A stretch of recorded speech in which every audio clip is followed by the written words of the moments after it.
గిసొంటి ఆపతి కాలంలోనే ఒకళ్ళకొకళ్ళం ఉన్నామని ధైర్యం ఇయ్యాలి మనమంతా. వరదలొచ్చినప్పుడు ఎంతో మంది అన్నము, నీళ్ళ కోసం మరి గోసలు పడుతుంటారు. ఉన్నయన్నీ ఒడగొట్టుకొని బతుకు బజాట్ల పాలైతది. అసొంటి బాధితులకు తలింత చెయ్యేసుకొని ఆసరైతేనే మనుషులల్లా మంచోళ్ళు ఇంకా ఆడ్నో ఈడ్నో మిగిలున్నారని అనిపిస్తది. కొంతమంది లీడర్లు, సినిమీరోలు, సంఘాలు గదే పని చేస్తున్నాయి. ఎప్పుడు వరదొచ్చినా సాయానికి అస్సలే వెనకడుగెయ్యడని మళ్ళోసారి నిరూపించిండు Nandamuri young tiger junior NTR అన్న. 2 రాష్ట్రాలకు షెరీ 50 లక్షల చొప్పున ₹1 సాయాన్ని ప్రకటించిండు.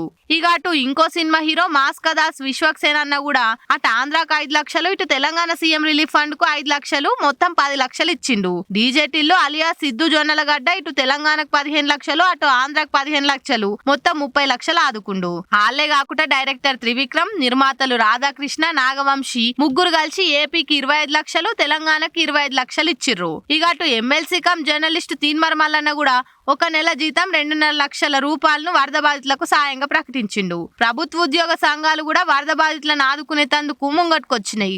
ఉద్యోగుల ఒక్కరోజు జీతం అంతా కలిపి 100 కోట్ల రూపాయలను సర్కార్కు విరాళం ఇచ్చింది. వైజయంతి సినిమోలు కూడా ఆంధ్ర సర్కార్కు 25 లక్షల చందా రాసిండ్రు. ఆయి సినిమోలు కూడా 20 లక్షలు ఇచ్చిండ్రు. ఇంక ఇట్లనే చాలా మంది విరాళాలు ఇచ్చేతందుకు ముంగట్టుకొస్తుండ్రు.